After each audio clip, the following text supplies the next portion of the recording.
الحمدللہ رب العالمین والصلاة والسلام علی سید المرسلین اما بعد فاعوذ باللہ من الشیطان الرجیم بسم اللہ الرحمن الرحیم الصلاة والسلام علیک یا رسول اللہ وعلی آلک واصحابک یا حبیب اللہ الصلاة والسلام علیک یا نبی اللہ وعلی آلک واصحابک یا نور اللہ۔ میٹھے میٹھے اسلامی بھائی اور مدنی چینل کے ناظرین، سلسلہ دارالفتہ اہل سنت میں ایک بار پھر آپ کو مرحبا کہتے ہیں۔ ابتداً درود پاک کی فضیلت کہ فرمان مصطفیٰ صلی اللہ تعالی علیہ وسلم ہے، جس نے قرآن پاک پڑھا، رب تعالی کی حمد کی اور نبی صلی اللہ تعالی علیہ وسلم پر درود شریف پڑھا، نیز اپنے رب سے مغفرت طلب کی، تو اس نے بھلائی کو اس کی جگہ سے تلاش کر لیا۔ صلو علی الحبیب صلی اللہ تعالی علی محمد صلی اللہ علیہ وسلم۔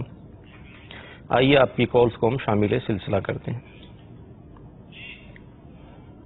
دارالفتہ اہل سنت میں میرا مفتی صاحب سے سوال یہ ہے کہ آج کل میں نے دیکھا ہے کہ مسجد کے نیچے لوگ واش روم وغیرہ بنا رہے ہیں، تو اس کے لیے کیا حکم ہے کہ کیا کرنا چاہیے، ہونا چاہیے یا نہیں ہونا چاہیے؟ انشاءاللہ عرض کرتے ہیں۔ جی اگلی کال۔ مفتی صاحب سے پوچھنا ہے کہ نماز جنازہ میں فاتح شریف پڑھنی چاہیے یا نہیں پڑھنی چاہیے؟ انشاءاللہ عرض کرتے ہیں۔ جی حضور کیا ارشاد فرمائیں گے مسجد کے نیچے واش روم وغیرہ بنانا؟ الحمدللہ رب العالمین والصلاة والسلام علی سید الانبیاء والمرسلین، اما بعد فاعوذ باللہ من الشیطان الرجیم، بسم اللہ الرحمن الرحیم۔ جہاں پہ جگہوں کی تنگی ہوتی ہے، عموماً وسیع جگہ نہیں ملتی ہے، یا شہروں میں جیسے جگہ بہت تھوڑی سی ملتی ہے، ضرورت ہوتی ہے، وہاں عموماً مسجد تعمیر کرنے سے پہلے جب عمارت تعمیر ہو رہی ہوتی ہے، ابھی اس کو مسجد قرار نہیں دیا ہوا ہوتا، جی، تو جگہ کی تنگی کے باعث عموماً واش روم نیچے بنا دیے جاتے ہیں۔ صحیح۔ اور جب مسجد بنائی جا رہی ہے، یعنی ابھی مسجد کی نیت وغیرہ کچھ بھی نہیں کی ہے، صرف اس کی عمارت تعمیر کی جا رہی ہے، اور اس کے نیچے اگر واش روم بنا دیے اور اوپر والے فلور کو مسجد قرار دے دیا تو شرعاً اس میں کوئی حرج نہیں ہے، جائز ہے ایسا کرنا۔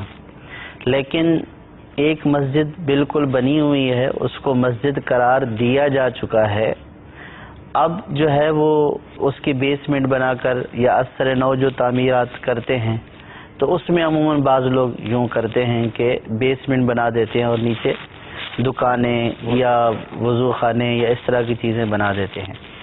تو اس میں یاد رکھنا چاہیے کہ جس جگہ کو مسجد قرار دے دیا، اس کو بطور مسجد متعین کر دیا، نیت کر دی، تو اب وہ مسجد ہو گئی۔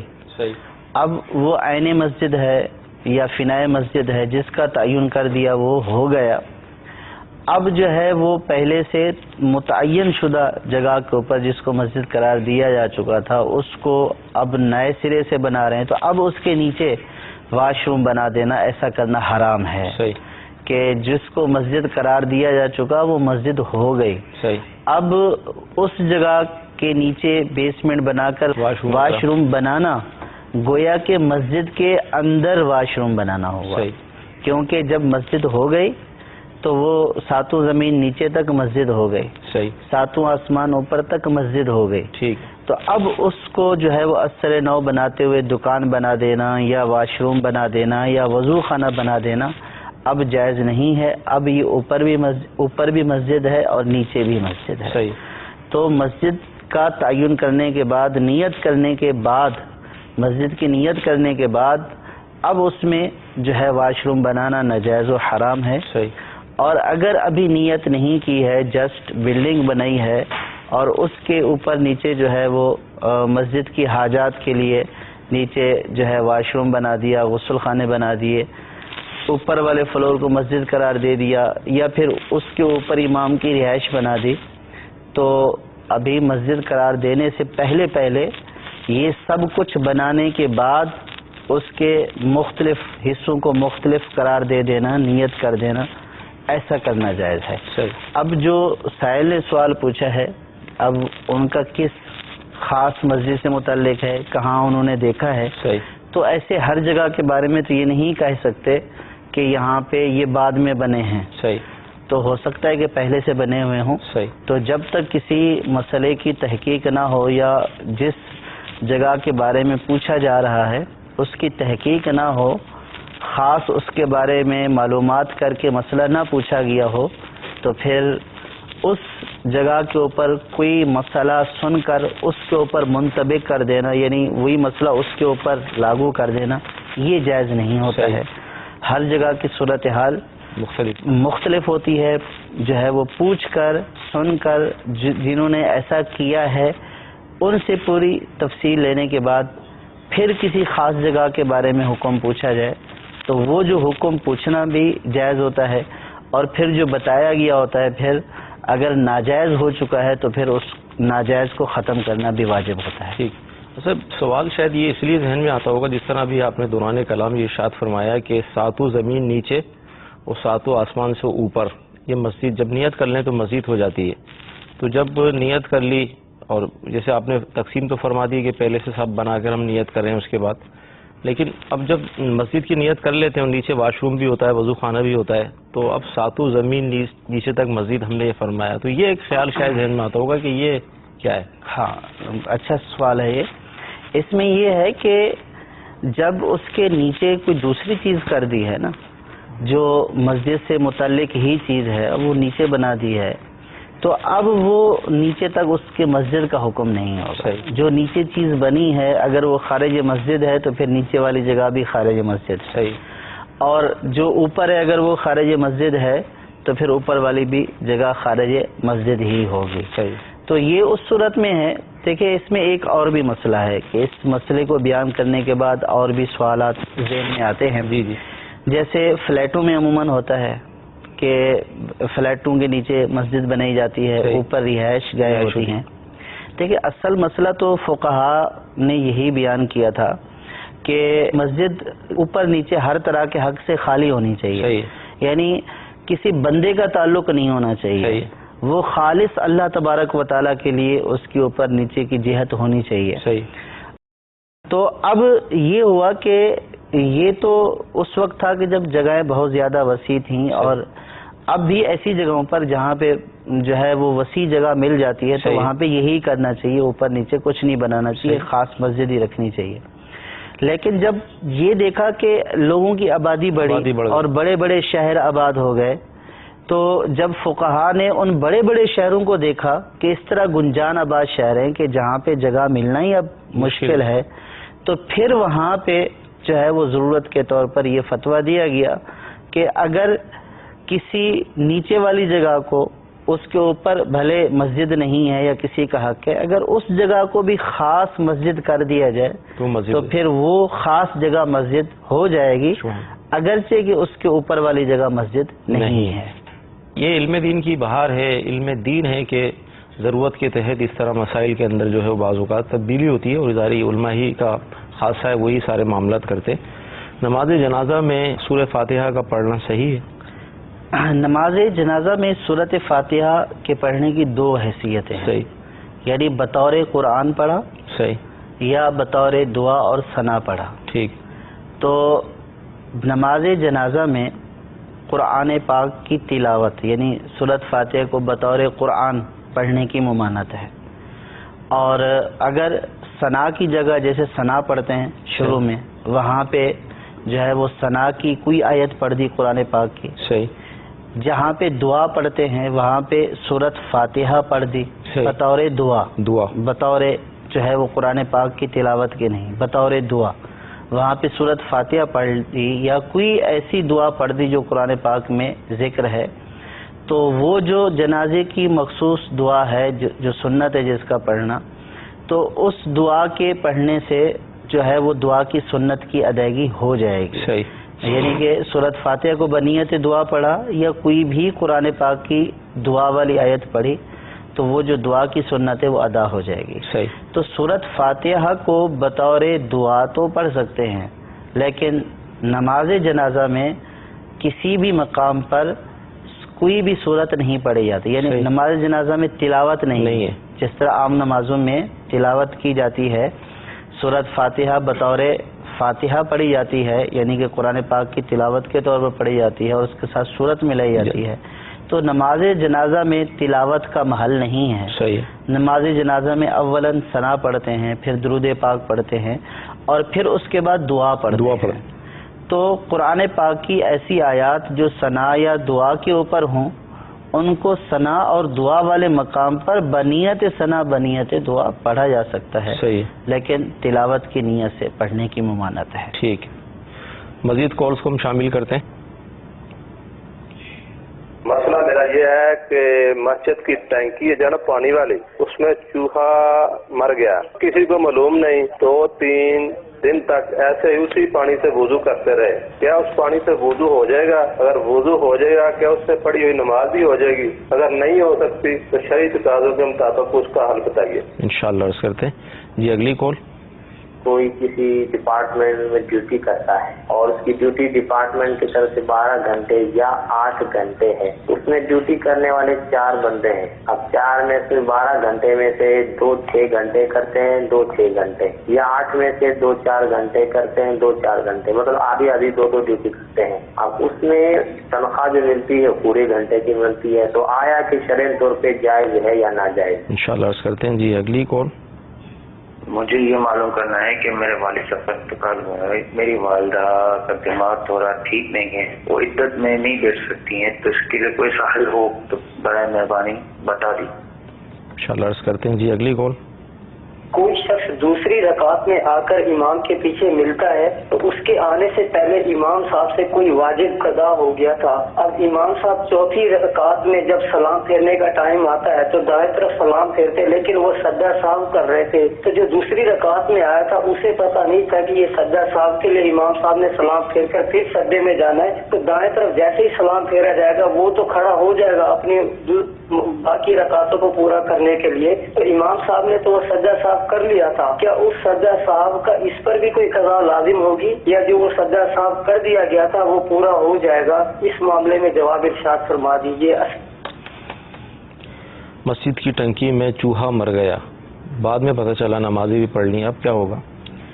عموماً گھروں میں یا مساجد کے ٹینکس میں ایسا ہو جاتا ہے کہ جانور گر کر مر جاتا ہے، پھول پھٹ جاتا ہے، تو اس صورت میں بعض اوقات تو فوری طور پر پتہ چل جاتا ہے، صحیح، اور بعض اوقات جو ہے وہ تھوڑی سمے لاتی ہے، تو پھر اس کے بعد جو ہے وہ تحقیق کرتے ہیں کہ کیا ہوا، اور بعض اوقات کچھ ہوتا بھی نہیں ہے، ایسے بدبو آ رہی ہوتی ہے۔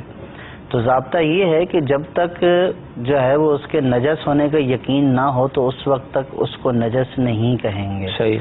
جس وقت پتہ چلا کہ ہاں بھئی ٹینکی کے اندر جو ہے وہ چوہا جو ہے وہ مر گیا اور پھول پھٹ گیا ہے، تو اس وقت سے اس کے ناپاک ہونے کا حکم دیا جائے گا۔ صحیح۔ اس کے بعد اگر کسی نے وضو کیا اور نماز پڑھی تو اس کی نماز نہیں ہوئی، وہ اپنی نماز کی قضا کرے گا۔ کپڑے دھوئے، صحیح، یا برتن دھوئے اس پانی سے تو ان کپڑوں کو دوبارہ سے دھویا جائے گا اور برتنوں کو دوبارہ سے دھویا جائے گا۔ جب معلوم ہوا اس کے بعد سے اگر کسی نے ایسا کیا ہے تو اس کو جو ہے وہ پھر نماز کے دوران قضا کرنے کا حکم دیں گے، اور جب تک پتہ نہیں چلا اور اس میں جو ہے وہ نمازیں پڑھی گئی ہیں تو پھر ان نمازوں کی قضا نہیں ہے۔ اچھا، اس میں ٹنکی کے سائز کا کچھ اعتبار ہوگا یا؟ ہاں، اس میں سائز کا اعتبار ہے، یعنی کہ جب کہ وہ ٹینکی دائیں دردہ نہ ہو۔ صحیح۔ یعنی کہ جو ہے وہ 2 طرح کے حوض ہوتے ہیں۔ صحیح۔ شریعت نے 2 طرح کے حوض، ایک وہ حوض ہوتا ہے کہ جس کو دائیں دردہ کہتے ہیں، صحیح، اور ایک وہ ہوتا ہے جو دائیں دردہ سے کم ہوتا ہے۔ یعنی یوں سمجھے کہ ایک بڑا حوض ہوتا ہے 10 بائی 10، ٹھیک ہے، اور ٹوٹل جو اس کی لمبائی چوڑائی ہو وہ یہ بیان کی 225 فٹ کے قریب ہو۔ ٹھیک ہے، تو جو 225 ٹوٹل لمبائی چوڑائی ملا کر جس کا ایریا 225 فٹ یا اس سے زیادہ ہے تو وہ بڑا حوض کہلاتا ہے۔ صحیح ہے۔ اور جو اس سے کم سائز کا ہے تو وہ چھوٹا